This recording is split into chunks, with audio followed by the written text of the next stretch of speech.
আপনারা জানেন, আমরা একটা কথা এখানে স্পষ্ট করে বলতে চাই, আজকে যে ডাকসু নির্বাচন, সে নির্বাচন শুধু শিক্ষার্থীদের প্রতিনিধি নির্বাচন না, এটা স্পষ্টত জামাত, বিএনপি, ছাত্রদল, শিবিরের মধ্যে হিস্যার ভাগাভাগি, ক্ষমতার ভাগাভাগি একটা। আমরা কিন্তু এর আগে বারবার করে বলেছি, এই যে নির্বাচন কমিশন একটা অথর্ব, আনাড়ি, অনভিজ্ঞ একটা নির্বাচন কমিশন। এই নির্বাচন কমিশন একটা নতজানু নির্বাচন কমিশন। এই নির্বাচন কমিশন দুটা ভাগ, একটা ভাগ ছাত্র দলের তাবাদারি করে, একটা ভাগ জামাত শিবিরের তাবাদারি করে। আমরা এটা স্পষ্টভাবে বারবার করে বলে এসেছি। আপনারা অসংগতি না বারবার দেখেছেন যে প্রচার থেকে শুরু করে এর আগ পর্যন্ত মনোনয়নপত্র উত্তোলন দিন থেকে শুরু করে তারা অনেকগুলো বিধিনিষেধ তারা সেট করেছেন, আচরণবিধি তারা সেট করেছেন, কিন্তু আচরণবিধি তাদের সামনে বারবার করে লঙ্ঘন করেছেন। প্রার্থীরা একটা প্রতিযোগিতা করেছে আচরণবিধি লঙ্ঘনের বিষয়ে। একই সাথে আমরা দেখছি ছাত্র দলের প্রার্থী আচরণবিধি লঙ্ঘন করে ফেসবুকে সেটা প্রচার করেছে যে কি করবে দেখো। নির্বাচন কমিশন বৃদ্ধাঙ্গুলি দেখিয়েছেন, সে নতজানু নির্বাচন কমিশন কোনো পদক্ষেপ নিতে পারে নাই। আমরা আস্থা রাখতে পারি নাই নির্বাচন কমিশনের প্রতি। তারা আবারও বারবার করে বলেছেন যে আমরা ডাকসু নির্বাচন দিন আমরা সুন্দর একটা সুষ্ঠু একটা নির্বাচন আমরা উপহার দিব। আমরা বলেছি আপনারা পারবেন না, কিন্তু তারা বারবার করে বলেছেন যে আমাদের ভরসা রাখো, আল্লাহ ভরসা আমরা একটা ভালো কিছু করব। আজকে আমরা দেখেছি তারা যে অথর্ব একটা আনাড়ি, অনভিজ্ঞ নির্বাচন কমিশন, সেটা চোখে আঙ্গুল দিয়ে দেখিয়ে দিয়েছে। আমরা দেখেছি একটা গোষ্ঠী, একটা ছাত্র সংগঠন, একটা রাজনৈতিক দল বাহির থেকে মেকানিজম করেছে, একটা রাজনৈতিক দল, একটা ছাত্র সংগঠন ভিতর থেকে মেকানিজম করেছে। আমরা দেখেছি সাদিক কাইয়ুম তিনি ভিতরে গিয়ে ভিতরের বিষয়টা মেকানিজম করতেছেন। আমরা দেখেছি বাহির থেকে ছাত্রদল মেকানিজম করেছেন। কোন সুনির্দিষ্ট নীতিমালা কেউ মান্য করেন নাই। আমি বারবার করে যে চিফ রিটার্নিং কর্মকর্তা যিনি আছেন, অন্যান্য রিটার্নিং কর্মকর্তা যিনি আছেন, তাদেরকে আমি তাদের দ্বারস্থ হওয়ার চেষ্টা করছি, তাদেরকে কন্ট্যাক্ট করার চেষ্টা করছি। তারা আমাদেরকে বিন্দুমাত্র রেসপন্স করেন নাই, ক্ষেত্র রেসপন্স করেছেন। আপনারা জানেন এই টিএসসি মতো জায়গায় ভোট ব্যালট পেপারের মধ্যে সাদিক কামালের যে নামটা, সে ভোটটা আগে ফিল আপ করা। এই বিষয়ে যখন আমি গোলাম রাব্বানি যখন ফোন দিই, তখন গোলাম রাব্বানি আমাকে বলেন যে চিফ রিটার্নিং অফিসার, যে অন্যতম একজন রিটার্নিং অফিসার, তিনি আমাকে বলেন যে কাদের সমস্যার সমাধান করে দিয়েছি। বললাম যে কি সমাধান করেছেন? বললো আমি তো হচ্ছে এই যে ব্যালট পেপারটা পাল্টে দিয়েছি, এটা হচ্ছে তাদের সমাধান। বন্ধুগণ, এই যে পরিস্থিতি আমরা বারবার করে বলেছি, এই যে নির্বাচন কমিশন, এই যে ঢাকা বিশ্ববিদ্যালয় প্রশাসন, তারা ক্ষমতা হিস্যার ভাগাভাগি করতেছেন, তারা প্রত্যেকে বিভিন্ন ভাগে বিভক্ত তারা তাবাদারি করতেছেন।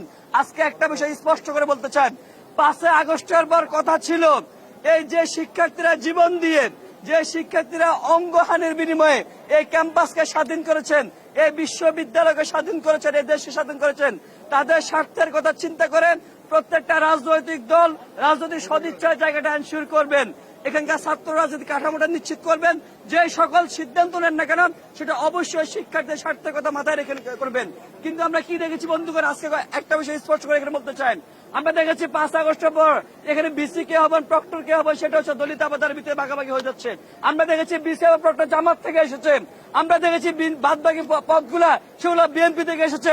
আমরা দেখেছি প্রক্টর অফিসের প্রত্যেকটা প্রক্টর, সহকারী প্রক্টর প্রত্যেকটা জামাতের সাথে জড়িত, প্রত্যেকটা জামাতের রাজনীতির সাথে জড়িত। আমরা যদি বলি আমাদের যে মেন প্রক্টর আছেন তিনিও জামাতের রাজনীতির সাথে জড়িত। আমরা যদি বলি আমরা রফিক স্যার সহকারী প্রক্টর, তিনি শাহবাগ জামাতের তিনি সেক্রেটারি হিসেবে আছেন। আমরা সকলে স্পষ্টভাবে জানি প্রক্টরের সাথে সকল প্রক্টর জামাতের রাজনীতির সাথে জড়িত। আমরা যদি বিসির কথা বলি তিনিও জামাতের রাজনীতির সাথে জড়িত। আজকে অনেকগুলো বিষয় স্পষ্ট করে বলতে হয়। আমরা দেখেছি বিশ্ববিদ্যালয় প্রশাসন যারা ডিন আছেন, যারা হল প্রভোস্ট আছেন, তারা নিজের মধ্যে ভাগাভাগি করে নিয়েছেন, কিছু বিএনপি কে দিয়েছেন, কিছু জামাতকে দিয়েছেন। এভাবে প্রত্যেকটা জায়গায় শিক্ষার্থীদের স্বার্থের জায়গাটা সবসময় ক্ষুণ্ণ করা হয়েছে। আমরা বলেছি বারবার করে।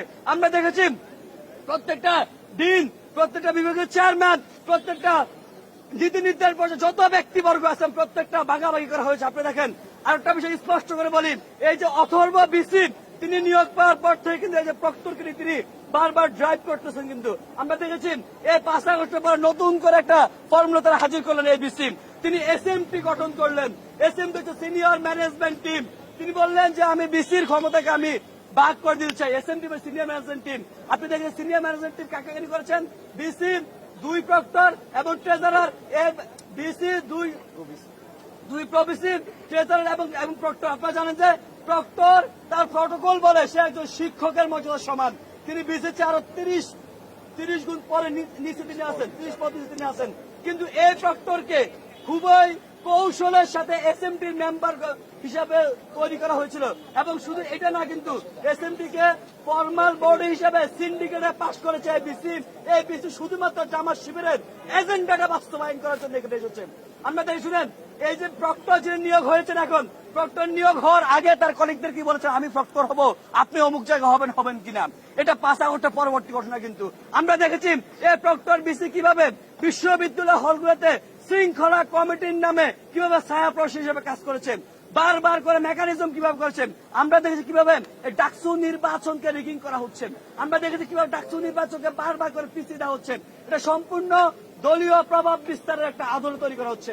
যেমনি ভাবে জামাত শিবির যেমনি ভাবে প্রশাসনের প্রত্যেকটা স্তর দখল করে নিয়েছেন, হল প্রবেশ থেকে শুরু করে অন্যভাবে ছাত্র দল কিংবা যদি বিএনপির কথা বলি, তারা কিন্তু প্রত্যেকটা হল প্রবেশের অর্ধেক তারা নিয়েছে। আবার তারা অনেকে নিয়েছে হচ্ছে আমাদের অ্যালামনাই অ্যাসোসিয়েশন। তার মানে স্পষ্টত ভাবে জামাত বিএনপি এখানে নিজেদের এজেন্ডা বাস্তবায়ন করার জন্য তারা বাগ বাটোয়ারা করে নিয়েছেন। শুধুমাত্র আমাদের যে রক্ত, আমাদের যে ঘাম, সবকিছুর বিনিময়ে আমরা যে স্বাধীন ক্যাম্পাস তাদেরকে ফিরে দিয়েছি। এই বিসিআই প্রক্টর আমাদের রক্তের উপর পাড়া দিয়ে সে কদিতে বসেছেন। এই প্রক্টর এখন গিয়ে এই প্রত্যেকটা প্রশাসন লোকজন এখন কি আমাদের স্বার্থ বিরোধী কাজ কারবার করতেছে। এখন তারা নানা চরকদার কথাবার্তা বলতেছেন। কিন্তু আমরা তো জানি ভাই, আপনি কে, আপনি বিগত কি করেছেন, এসএমটির নামে আপনি কি কাজ করেছেন।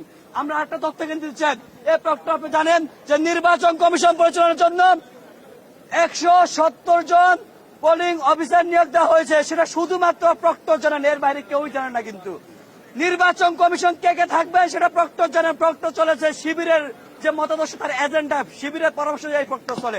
আমরা দেখেছি যে 5 আগস্টে গত 5 আগস্টে এসেছে যে শিবিরের প্রোগ্রাম বানচাল করার জন্য, শিবির বন্ধ করার জন্য প্রক্টর পারে না। কিন্তু তার মানে প্রক্টরের চেয়ে আর একটা বড় বডি বিশ্ববিদ্যালয় এক্সিস্ট করতেছে।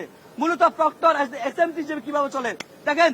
আমাদের যে বিসি আছে দেখেন, অথর্ব একজন বিসি, সে বিসি নিজের কোনো গাছ নাই, নিজে কথা বলা কোনো ন্যূনতম সেলস নাই। তিনি শুধুমাত্র এসএমপি গঠন করেছেন, তাকে প্রক্টর পরিচালনা করবেন। সকল প্রকার বিধিনিষেধ তোয়াক্কা করে প্রক্টরকে তিনি এসএমপি মেম্বার হিসেবে তিনি এখানে উপস্থিত করেছেন। মিটিং এর মধ্যে শুধুমাত্র প্রক্টর কথা বলে, বিসি শুধুমাত্র হা হা হু করেন। আমরা বারবার করে দেখেছি এই যে সামগ্রিক পরিস্থিতি কারণে, বাগবাটোয়ার পরিস্থিতি কারণে আজকের নির্বাচনে বলছে শিক্ষার্থীরা সকল বাধা উপেক্ষা করে কিন্তু আজকে নির্বাচনে স্বতঃস্ফূর্ত অংশগ্রহণ করেছেন। কিন্তু স্বতঃস্ফূর্ত এই নির্বাচনকে প্রশ্নবিদ্ধ করার জন্য বিশ্ববিদ্যালয় প্রশাসন যে অথর্ব নির্বাচন কমিশন প্রত্যেকে দায়ী। আমরা সেটার জন্য তাদেরকে নিঃশর্ত ক্ষমা চাইতে হবে এখানে এসে, এবং একই সাথে নির্বাচন কি হবে না হবে সেটা শিক্ষার্থীদের সাথে আলাপ আলোচনা